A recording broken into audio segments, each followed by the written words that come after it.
성경 고리 오늘도 말씀 함께 나누도록 하겠습니다. 네, 계속해서 하나님의 말씀인 성경을 읽어 가시면서 들으시면서 하나님과 더욱더 깊이 이제 만나는, 하나님과 계속해서 친해지는 귀한 시간이 되어지시길 바랍니다. 네, 이제 마태복음 21장을 이제 시작을 하게 될 텐데, 마태복음 21장부터는 이제 27장까지 예수님의 이제 이 공생의 마지막 일주일간의 사건들을 기록을 하고 있습니다. 그리고 그 중에서 21장부터 23장까지는 그러니까 주일부터 월요일, 화요일 이렇게 3일간의 이 사건들이 나와 있는데, 이 3일간의 사건들이 어떤 하나의 단락처럼 이어지는 그런 것들이 있어서 조금 그렇게 구분지어서 생각하시면 좋을 것 같습니다. 그리고 이제 21장에서 이제 예수님께서 예루살렘에 입성을 하시는 그런 모습으로 이제 시작이 1절에서 11절까지는 예수님께서 예루살렘에 이렇게 들어가시는 그런 입성하시는 그런 모습이 나와 있는데, 예수님께서 예루살렘에 이렇게 들어가시는 그것 자체가 예수님께서 이제 스스로 내가 구약에 예언된 그 메시아 그리스도임을 만방에 선포하시는 그런 사건입니다. 근데 그 이전까지는 예수님께서 예수님의 제자들이나 특별히 이렇게 가까운 어떤 몇몇 사람들에게만 예수님께서 그리스도이심을, 그 구약에 예언된 메시아이심을 밝혔는데, 이때부터는 이제 모든 사람들에게 예수님께서 스스로 내가 메시아임을, 그리스도임을 알리시는 그런 시작이 되는 거죠. 근데 그 이전까지는 예수님께서 제자들과 특별히 조금 가까운 어떤 사람들에게만 그것을 나타내시고, 이렇게 다른 사람들에게는 이제 내가 그리스도인 것을 알리지 말라라고 이렇게 이야기를 하시는데, 그 이유가 이제 두 가지가 있습니다.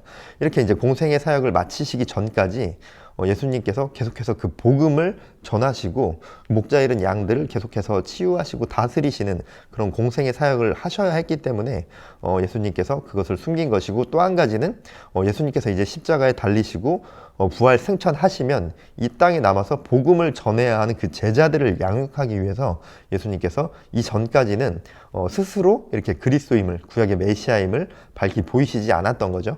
그래서 이렇게 어찌 보면은 이제 전략적인 차원이었다라고 이렇게 생각을 하시면 될 것 같습니다. 그리고 이제 12절부터 17절까지는 보면은 일명 이 성전의 정화 사건이라고 이렇게 이야기를 하거든요. 그래서 성전에서 이렇게 장사하는 이들을 이렇게 혼내시면서 뒤집어 엎으시면서 예수님께서 이제 극대노하시면서 그들을 쫓아내는 거죠.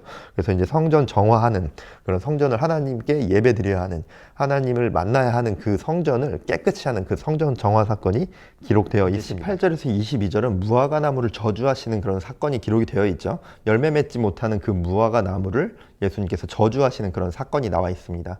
그래서 이 사건 자체가 이 하나님께서 원하시는 그런 열매를 맺지 못하는 그 이스라엘 백성들을 향해서 너희들도 이처럼 하나님의 그 열매를 맺지 못한다면 이 무화과 나무처럼 저주받아 죽게 될 것이라는 그런 강력한 경고의 메시지를 주고 계신 것이죠. 그래서 성전 정화 사건과 이어지는 그런 맥락으로 보시면 될 것 같습니다.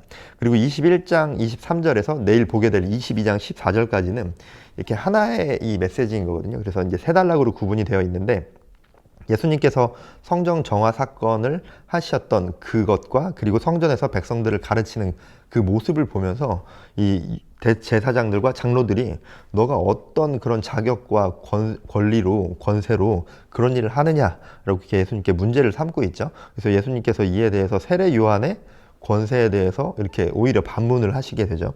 그러면서 이제 그들이 이제 예수님께 질문을 하면서 올무에 걸려서 예수님을 고발할 그 건덕지를 찾고 있었는데, 오히려 예수님께 반문을 들으면서 그들의 어떤 질문 자체를 침묵을 시키는 그런 모습을 볼 수 있습니다.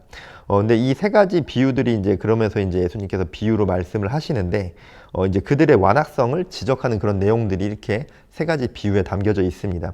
이제 세 가지 비유에 이제 각각 세부적인 내용들이나 담고 있는 어떤 키포인트 자체는 약간씩 다를 수는 있지만, 회개하지 않는 그런 종교 지도자들, 그리고 유대인들의 어떤 그런 완악함에 대해서 예수님께서 지적하시는 그런 비유의 이야기들을 들려주고 계십니다. 이 21장에서 나타나는 예수님께서 그리스도이심을 선포하시는 그 이야기, 그리고 사실은 거기에서도 막 예수님을 환영하고 있는 그 수많은 무리들이 있었죠.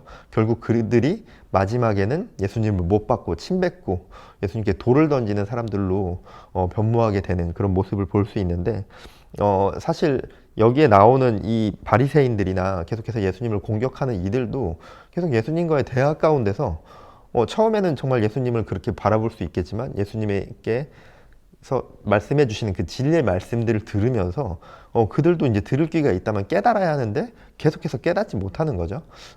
이런 사건들, 계속해서 나타나는 이런 사건들을 바라보면서 나의 모습을 한 번쯤 돌이켜 볼 수도 있을 것 같습니다. 오늘 주시는 또 마태복음 21장에서 주시는 많은 메시지들과 이야기들이 있을 텐데 묵상해 보시고 또 읽어 보시고 들으시면서 하나님의 말씀을 더 가까이 하시고 하나님과 더욱더 친밀해지시는 여러분들의 삶이 되어주시길 바랍니다. 네, 이제 드라마 바이블로 말씀 듣도록 하겠습니다. 제21장. 그들이 예루살렘에 가까이 가서 감람산 벳박에 이르렀을 때 예수께서 두 제자를 보내시며 너희는 맞은편 마을로 가라.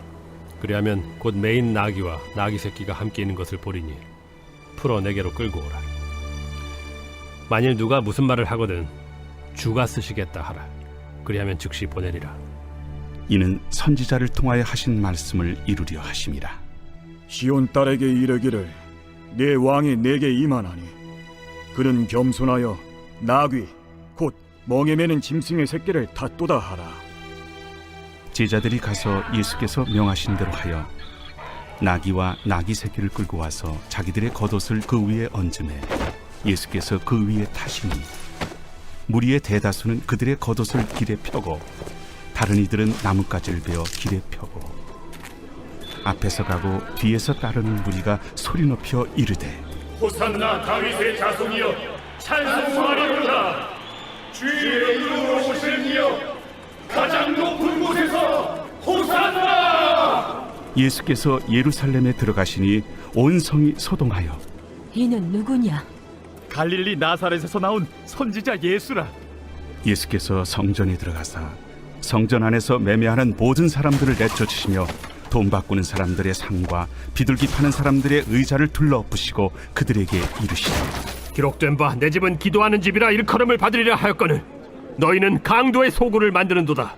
맹인과 저는 자들이 성전에서 예수께 나오매 고쳐주시니 대제사장들과 서기관들이 예수께서 하시는 이상한 일과 또 성전에서 소리질러 호산나 다윗의 자손이여 하는 어린이들 보고 노하여 예수께 말하되 그들이 하는 말을 듣느냐? 그렇다. 어린아기와 젖먹이들의 입에서 나오는 찬미를 온전하게 하셨나이다 함을 너희가 읽어본 일이 없느냐? 그들을 떠나 성 밖으로 베다니에 가서 거기서 유하시니라. 이른 아침에 성으로 들어오실 때 시장하신지라.